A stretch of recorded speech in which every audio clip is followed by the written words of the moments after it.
আজকে বাংলার মা বোনেরা করে দেখালেন এবং বাংলার মা বোনেদেরকে বলবো এই জয়, এই লড়াই আপনারা আজকে প্রথম দেখালেন, আপনারাই পারবেন।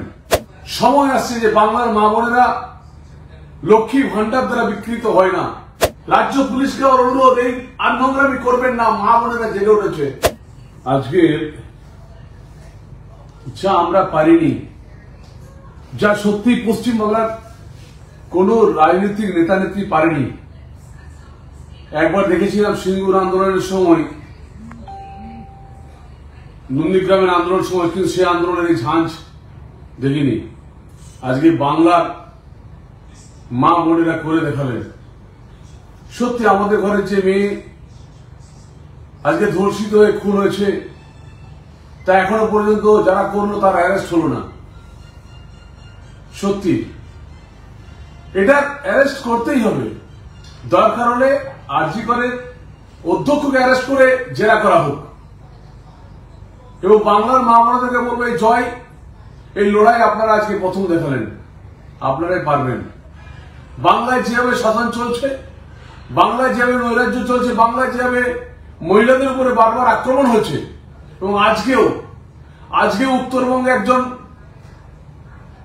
নাবালিকাকে ধর্ষণ করে হত্যা করা হয়েছে। মা আপনারা জেগে উঠুন, আপনারাই পেরেছেন। আপনারা যে লড়াই আজকে দিয়েছেন, গোটা বিশ্বে এরকম লড়াই আমি দেখিনি। রাজনীতিতে চরম একটা সময় আসছে যে বাংলার মা বোনেরা লক্ষ্মী ভান্ডার দ্বারা বিকৃত হয় না। আমি যারা আশা কর্মী তাদের কাছে আমার অনুরোধ থাকবে, যারা গ্রামগঞ্জের সেলফ হেল্প গ্রুপ মায়েরা থাকবেন তাদের কাছে আমার অনুরোধ থাকবে, এই লড়াইটা আপনারাও জানেন যে আপনাদেরকে কতবার নেতাদের কাছে যেতে হয়। শুধু বলবো এই লড়াইটা সত্যি আপনারা পেরেছেন, এই লড়াইটা আপনারা মা বোনেরা দেখিয়েছেন।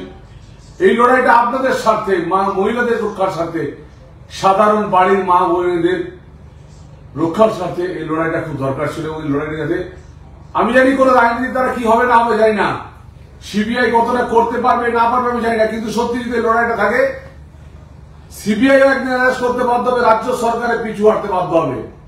রাজ্য সরকারের পুলিশগুলো, অনেক পুলিশ যারা এই ক্রিমিনালের সঙ্গে যুক্ত, আর রাজ্য পুলিশের প্রচুর ঘরে ঘরে এই ধরনের যাতে ঘটনা না ঘটে তাদের জন্য লক্ষ্য রাখুন। রাজ্য পুলিশকে অনুরোধ, এই আর নোংরামি করবেন না, মা বোনেরা জেগে উঠেছে। আমি আবার ধন্যবাদ জানাই। এই রাত্রি আজ পৃথিবীর ইতিহাসে লেখা হয়ে গেল, এবং নিশ্চিতভাবে একজন রাজনৈতিক কর্মী হিসেবে বলছি, লড়াইয়ের স্বাদ আছি, কিন্তু আপনারা যে লড়াই করছেন, এই লড়াই গোটা ভারতবর্ষ নয়, গোটা বিশ্বের বুকে একটা নতুন দিগন্ত খুলল। আমি নিশ্চিত করে বলতে পারি, নতুনভাবে পশ্চিমবাংলার যেভাবে মা দুর্গায় বধ করেছিল অসুরকে মহালয়াতে, ঠিক সেইভাবেই আমরা আজকে দেবী দুর্গার আবির্ভাব দেখলাম।